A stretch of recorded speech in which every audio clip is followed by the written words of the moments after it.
ದೇವರ ಹೆಸರಲ್ಲಿ ಉಪವಾಸ ಮಾಡುವುದು ಸಾಧನೆಯಲ್ಲ, ತಂದೆ ತಾಯಿ ಉಪವಾಸ ಇರದಂತೆ ನೋಡಿಕೊಳ್ಳುವುದು ಮಹಾ ಸಾಧನೆ. ಹಾಯ್, ಎಲ್ಲರಿಗೂ ನಮಸ್ಕಾರ. ನಾನು ನಿಮ್ಮ ಪ್ರೀತಿಯ ಮೇಘ.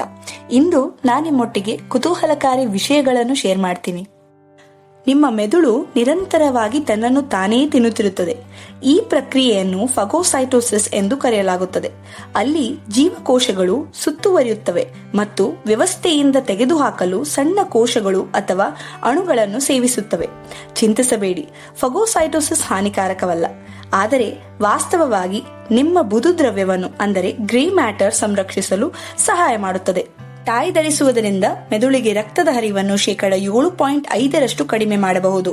2018ರಲ್ಲಿ ನಡೆಸಿದ ಅಧ್ಯಯನವು ನೆಕ್ ಟೈ ಧರಿಸುವುದರಿಂದ ನಿಮ್ಮ ಮೆದುಳಿಗೆ ರಕ್ತದ ಹರಿವನ್ನು 7.5% ಕಡಿಮೆ ಮಾಡುತ್ತದೆ. ಇದು ನಿಮಗೆ ತಲೆ ತಿರುಗುವಿಕೆ, ವಾಕರಿಕೆ ಮತ್ತು ತಲೆನೋವು ಉಂಟು ಮಾಡಬಹುದು. ಅವು ತುಂಬಾ ಬಿಗಿಯಾಗಿದ್ದರೆ ಮತ್ತು ಸೂಕ್ಷ್ಮ ಜೀವಿಗಳನ್ನು ಒಯ್ಯುವಲ್ಲಿ ಉತ್ತಮವಾಗಿದ್ದರೆ ನಿಮ್ಮ ಕಣ್ಣುಗಳಲ್ಲಿ ಒತ್ತಡವನ್ನು ಹೆಚ್ಚಿಸಬಹುದು. ಸೂರ್ಯನು ಶಬ್ದ ಮಾಡುತ್ತಾನೆ, ಆದರೆ ನಾವು ಅದನ್ನು ಕೇಳುವುದಿಲ್ಲ. ಒತ್ತಡದ ಅಲೆಗಳ ರೂಪದಲ್ಲಿ ಸೂರ್ಯನು ಶಬ್ದವನ್ನು ಮಾಡುತ್ತಾನೆ. ಸೂರ್ಯನ ಒತ್ತಡದ ಅಲೆಗಳ ತರಂಗಾಂತರವನ್ನು 100 ಮೈಲಿಗಳಲ್ಲಿ ಅಳೆಯಲಾಗುತ್ತದೆ. ಆದಾಗ್ಯೂ ಅವು ಮಾನವನ ಶ್ರವಣದ ವ್ಯಾಪ್ತಿಯನ್ನು ಮೀರಿವೆ.